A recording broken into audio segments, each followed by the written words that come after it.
एक मर्तबा ट्रेन में मैं सफर कर रहा था, एक गैर मुस्लिम लड़का लड़की आपस में बात कर रहे थे। मुझे नहीं मालूम कि भाई बहन थे या मियाँ बीवी थे या कौन थे, मुझे नहीं मालूम, आपस में बात कर रहे थे। ट्रेन की बात बता रहा हूं। तो लड़के ने कहा कि आजकल छोटी छोटी बच्चियां प्यार मोहब्बत के नाम पे क्या क्या कर रही हैं।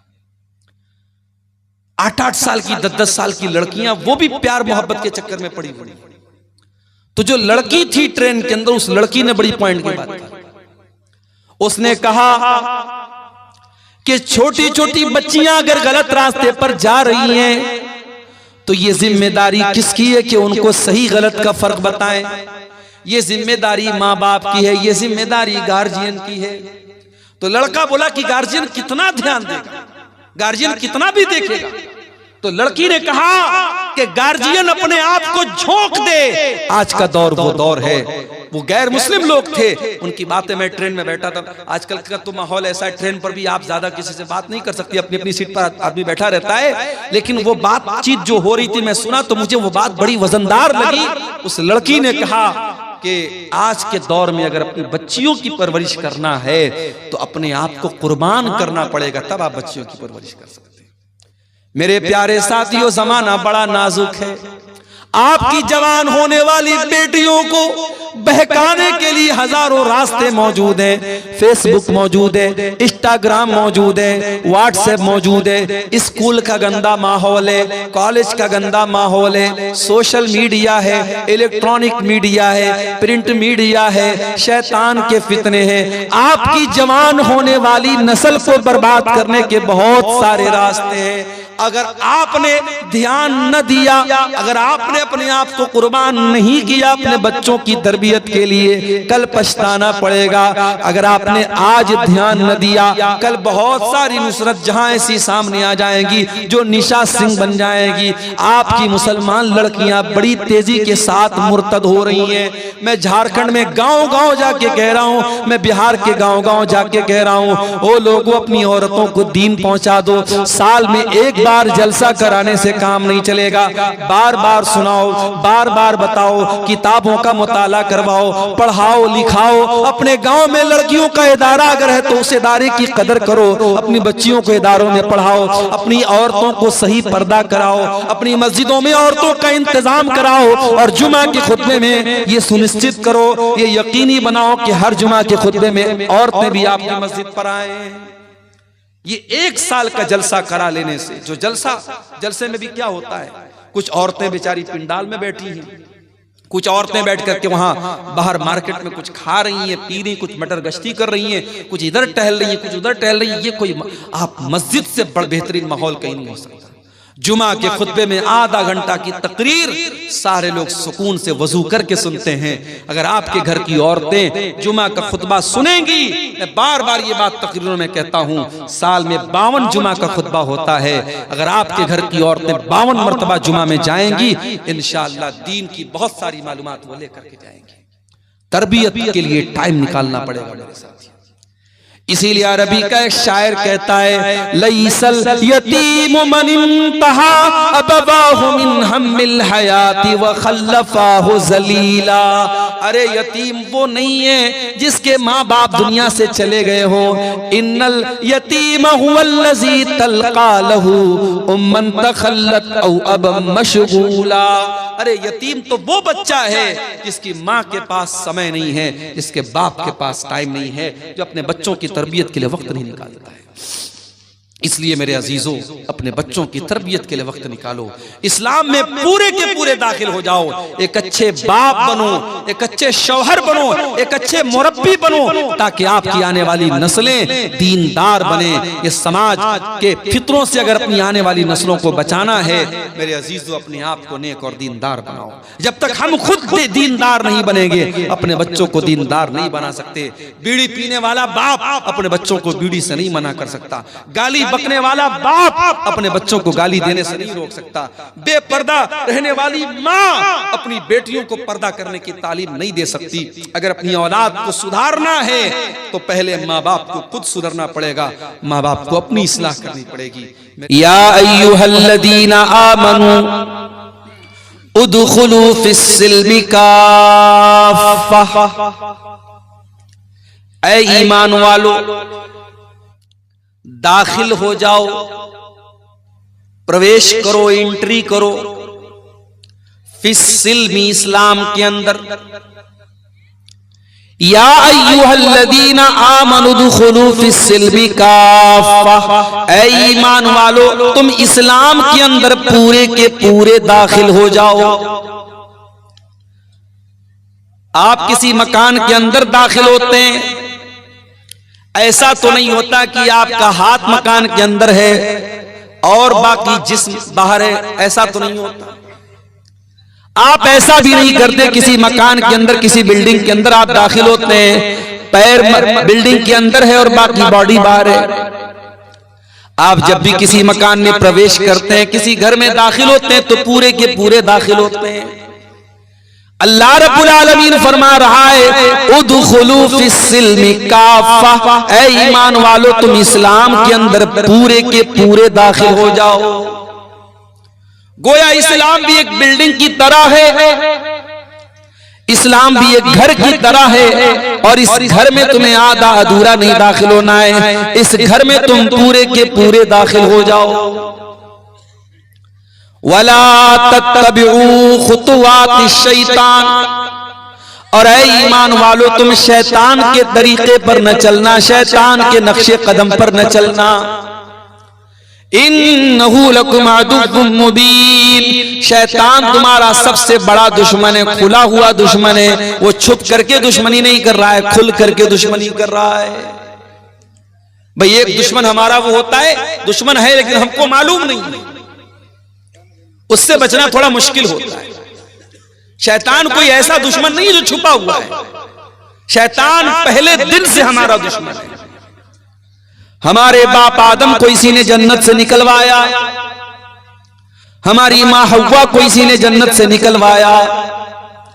हमारे माँ बाप आदम और हव्वा को जिस पेड़ के करीब जाने से अल्लाह ने मना किया था, उस पेड़ को चखने पर इसने मजबूर तो नहीं कह सकते, यानी ऐसा उनको लालच दिलाया, ऐसा बहकाया कि उन्होंने उस पेड़ को खा लिया, उसके फल को खा लिया।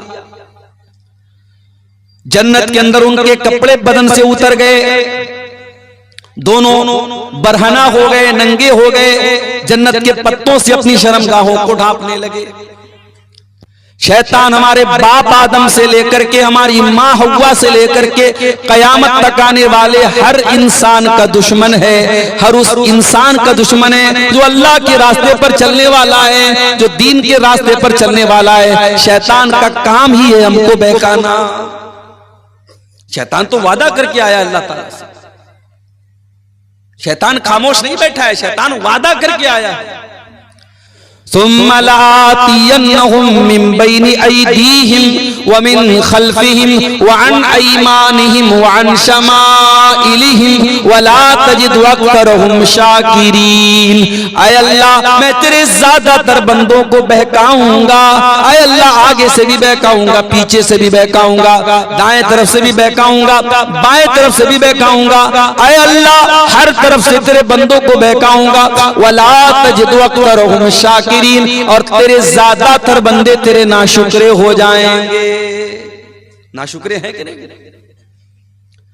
बड़े बड़े पढ़े लिखे लोग हैं, काबिल लोग हैं, वेल एजुकेटेड है, वेल क्वालिफाइड है, सूरज के आगे हाथ जोड़ रहे हैं, चांद की इबादत कर रहे हैं, पेड़ की इबादत कर रहे हैं, नदी के आगे हाथ जोड़ रहे हैं, सांड को देख करके, गाय को देख करके उसके आगे हाथ जोड़ रहे हैं, गाय का पेशाब पी रहे हैं, गाय का गोबर खा रहे हैं। आपके गुवाहाटी के अंदर औरत की शर्मगाह की मूर्त बनी, उसकी इबादत हो रही है, शर्मगाह की पूजा, शर्मगाह की इबादत हो रही है। इससे बढ़ करके अल्लाह ताला की नाशुक्री क्या होगी? पैदा करने वाला अल्लाह, जिंदगी देने वाला अल्लाह, ऑक्सीजन चलाने वाला, ऑक्सीजन देने वाला अल्लाह, रोजी रोटी का मालिक अल्लाह, और अल्लाह की धरती पर रह करके अल्लाह की ऑक्सीजन में सांसें लेकर के इंसान शर्मगाह की इबादत कर रहा है। इससे बढ़ के नाशुक्री क्या होगी? अभी हमारे उत्तर प्रदेश में 12 साल पर हमारे गैर मुस्लिम भाइयों का एक त्योहार आता है महाकुंभ के नाम से। अभी वो चल रहा है, बड़ी भीड़ है, अभी ट्रेनों में रोड पर सफर करना बड़ा मुश्किल है।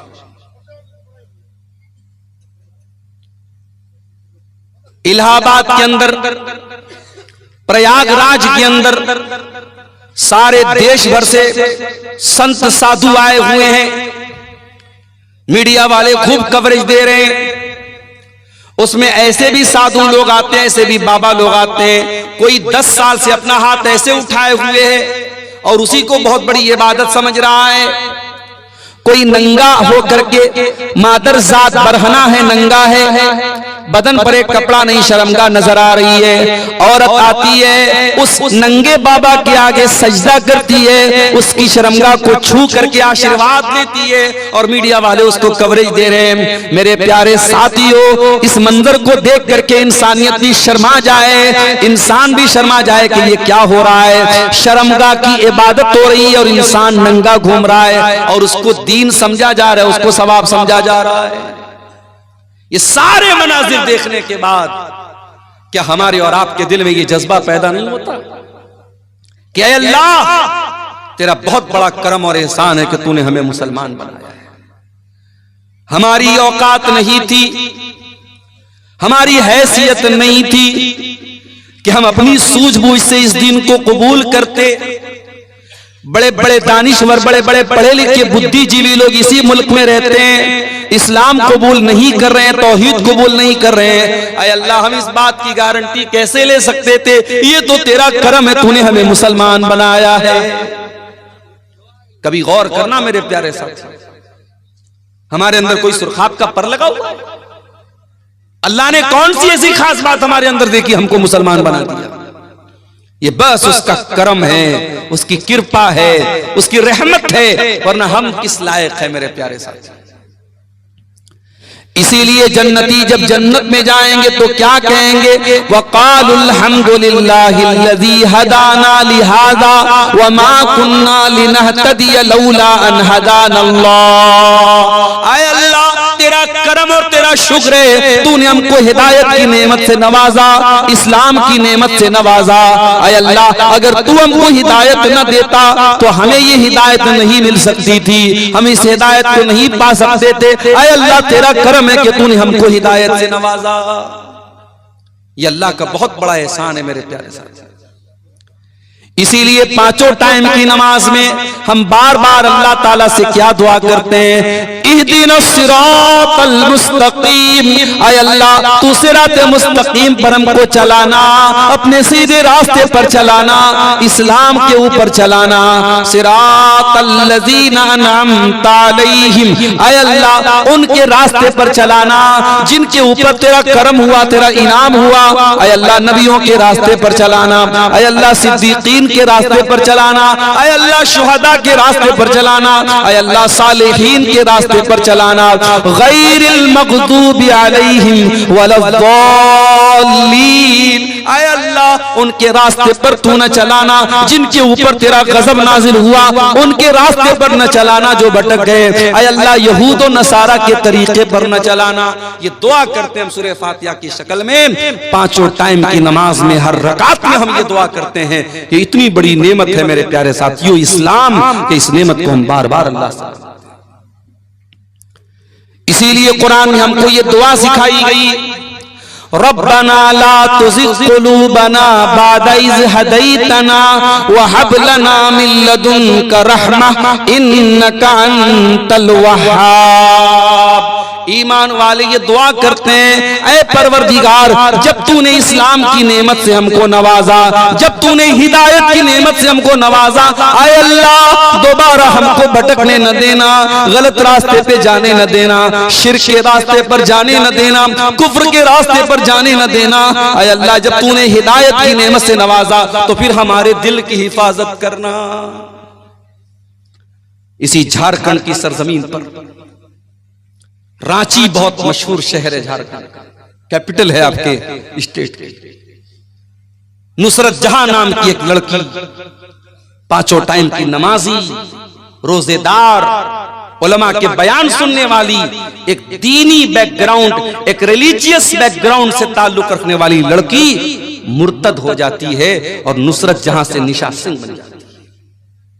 कभी आपने सोचा कि ये वाकयात क्यों हो रहे हैं? आपके लिए तो एक न्यूज है साहब, अखबार में खबर आ गई, हमने एक न्यूज की तरह, एक समाचार की तरह सुन लिया। माफ करना मेरे प्यारे भाइयों, अगर आपकी कौम की कोई लड़की निशा सिंह बन रही है नुसरत जहां से, तो पूरी कौम के लिए सोचने का मकाम है। पूरी कौम के चेहरे के ऊपर बहुत बड़ा थप्पड़ है कि आप अपने दीन की अहमियत भी अपनी कौम की बच्चियों को न बता सके। ओ साल में एक बार जलसा करा करके अपनी लड़कियों को दीन सुनाने वालों, तुम्हारी बेटियां अगर दीन की अहमियत को जानती, अगर इस्लाम की नेमत को जानती, तो कोई नुसरत जहां निशा सिंह न बनती।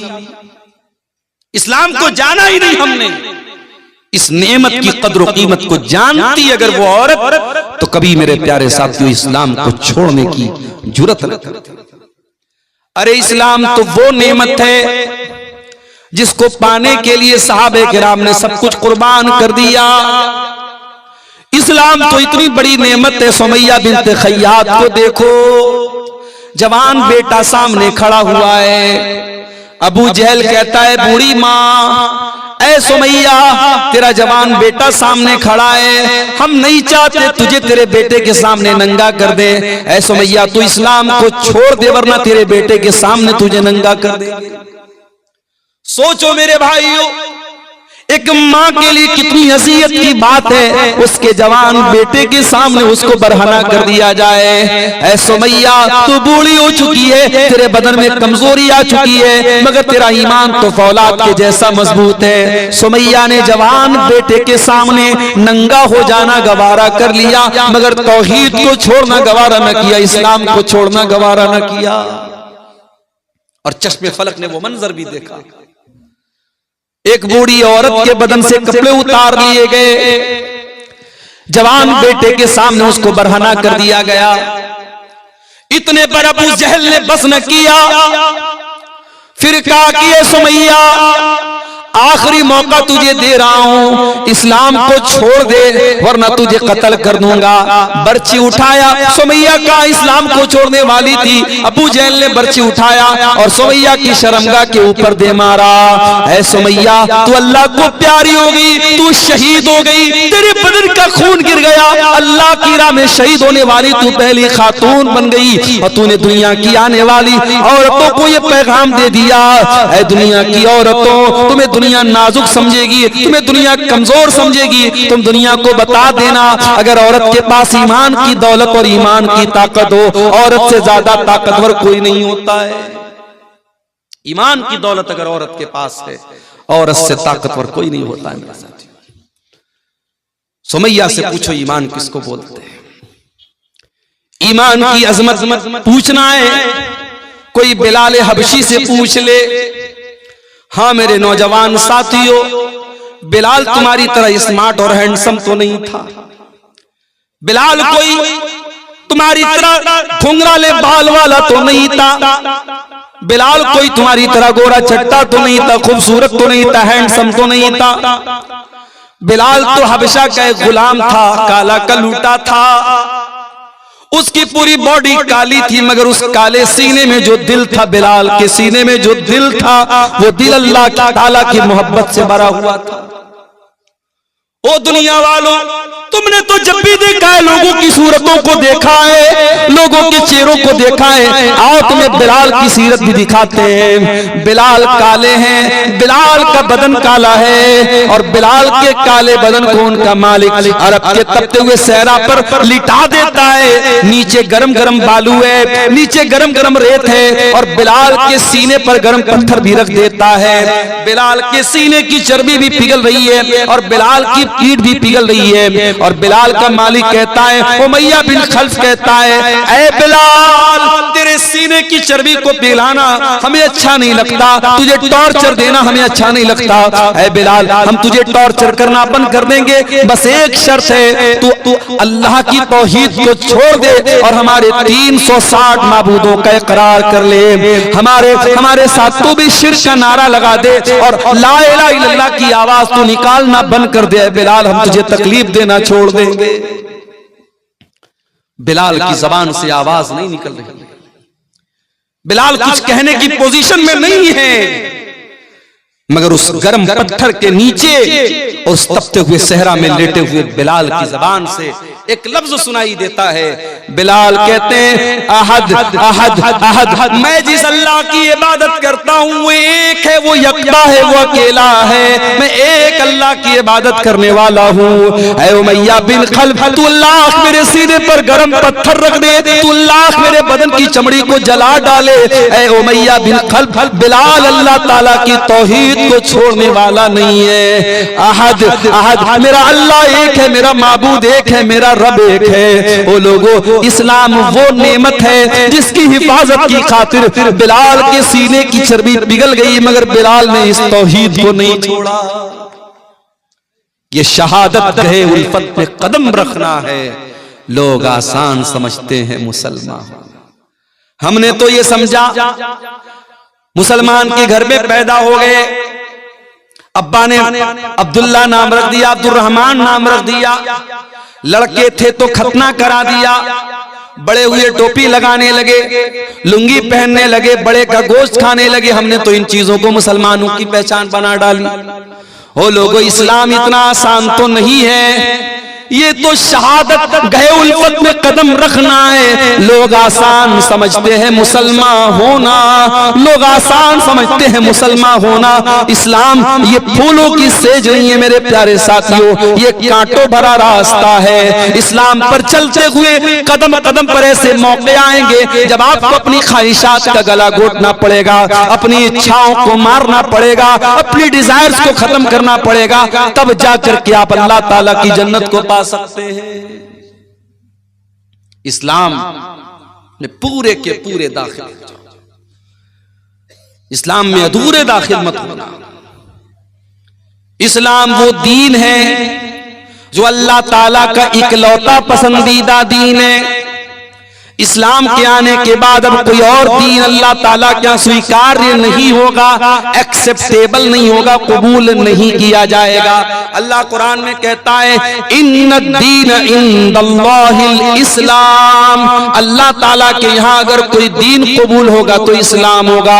अल्लाह फरमाता है, वमन यब्तगी गैरल इस्लाम दीनन फलन युक़बल मिन्हु व हुवा फिल आखिरति मिनल खासिरीन। तुम इस्लाम को छोड़ करके कोई और मजहब लेकर के आओगे, तुम जितनी भी नेकी का पहाड़ लेके आ जाओ, अगर इस्लाम के अलावा कोई और मजहब लेकर के आओगे कबूल नहीं किया जाएगा। दुनिया के और मजहब में अल्लाह को खुश करना है, शादी नहीं कर सकते। बड़े बड़े ईसाइयों के गिरजाघरों में चले जाओ, वहां आपको ऐसी औरतें मिलेंगी जिनको नन कहा जाता है। ये नन वो औरतें होती हैं जो जिंदगी भर शादी नहीं करती हैं, जो अपने आप को चर्च के लिए खास कर लेती हैं। उनका अकीदा ये होता है, अगर अल्लाह ताला को राजी करना है, खुश करना है, तो हम शादी नहीं करेंगे, हम शौहर के पास नहीं जाएंगे, हम सारी जिंदगी चर्च में रहेंगे। उनको नन कहा जाता है। ये अकीदा है ईसाइयों का। हमारे हिंदू भाइयों क्या एक अकीदा है, अगर आपको ईश्वर को प्रसन्न करना है, अल्लाह को खुश करना है, तो आपको ब्रह्मचारी बनना पड़ेगा, दुनिया को त्यागना पड़ेगा, पत्नी से दूर रहना पड़ेगा, बच्चों से दूर रहना पड़ेगा, दुनिया को मोह माया समझ करके दुनिया को त्याग देना होगा, दुनिया को छोड़ देना होगा। जरा सोचो मेरे प्यारे साथियों, अगर ये तसव्वुर इस्लाम का भी होता तो कितनी परेशानी होती। आए अल्लाह तेरा शुक्र है तूने हमें मुसलमान बनाया और इस्लाम जैसा दीन हमको दिया जिसमें दुनिया को त्यागने का, दुनिया को छोड़ने का हुक्म नहीं दिया गया, बल्कि कुरान में अल्लाह हमको दुआ सिखाता है कि ऐ मेरे बंदो ये दुआ पढ़ा करो, रब्बना आतिना फिद दुनिया हसना व फिल आखिरती हसना व क़िना अज़ाबन नार।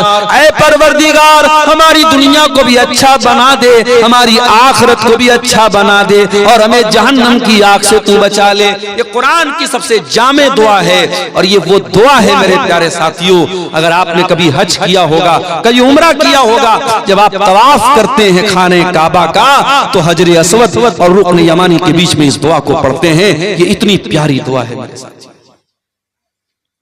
अल्लाह के प्यारे नबी एक दुआ पढ़ा करते थे, किया करते थे, अल्लाहुम्मा सल्लिह ली दीनी अल्लज़ी हुवा इस्मतु अमरी। ऐ अल्लाह मेरे दीन को ठीक कर दे क्योंकि मेरे मामले की बुनियाद तो मेरे दीन के ऊपर है। व अस्लिह ली दुनियाया अल्लती फीहा माशी। और अल्लाह मेरी दुनिया को भी ठीक कर दे क्योंकि जिंदगी तो मुझको दुनिया के अंदर गुजारना है। व अस्लिह ली आखिरती अल्लती इलैहा दी। और ऐ अल्लाह मेरी आखिरत को भी तू ठीक कर दे क्योंकि मरने के बाद लौट करके वहीं जाना है। वजालिल हयात ज़ियादतन ली फी कुल्li खैर। और ऐ अल्लाह मेरी जिंदगी को ऐसा बना दे कि जिंदगी का हर दिन नेकी में इजाफे का सबब बन जाए, जिंदगी में हर दिन भलाई में इजाफा हो, नेकी में इजाफा हो। वजालिल मौत राहतन ली मिन कुल्li शर। और ऐ अल्लाह जब तुम मौत देना तो ऐसी मौत देना कि हर तकलीफ से, हर शर से मुझको नजात मिल जाए। ये बड़ी जामे दुआ है। अल्लाह के प्यारे नबी ये दुआ पढ़ा करते थे तो हमें ये दुआ सिखाई गई मेरे साथ। हमारे नबी ने शादी भी की, एक साथ आपकी 9 बीवियां थी, सबका हक आप अदा करते थे। आपके कुछ सहाबा ने जब शादी ना करने का इरादा कर लिया, मिसाल के तौर पर एक सहाबी थे, उनका नाम था उस्मान बिन मज़ून रज़ी अल्लाह ताला अन्हु। उन्होंने ये तय कर लिया कि मैं शादी ही नहीं करूंगा, यहां तक कि उन्होंने ये तय कर लिया कि वो अपने टेस्टिकल्स को निकलवा देंगे, अपने खुशियतैन को निकलवा देंगे, यानी मर्द रहने के काबिल ही नहीं रहेंगे, मर्दानगी खत्म कर देंगे, शादी के काबिल ही नहीं बचेंगे। यहां तक उन्होंने इरादा कर लिया। भाई उस जमाने में नसबंदी नहीं होती थी, मेडिकल साइंस का जमाना नहीं था। तो जैसे हम जानवरों को देखते हैं कि जानवरों को खस्सी कर दिया जाता है ताकि फिर जानवर पैदावार बढ़ाने के काबिल न बचे, तो हजरत उस्मान बिन मज़ून ने खस्सी करने का अपने आप को इरादा कर लिया कि मैं इस लायक ही न बचूं कि मैं शादी कर सकूं। अल्लाह के नबी को पता चला, आपने उस्मान बिन मज़ून को बुलवाया। और मैं यहां पर यह वजाहत कर दूं कि ये वो उस्मान नहीं है जो अल्लाह के नबी के दामाद थे, वो दूसरे उस्मान है।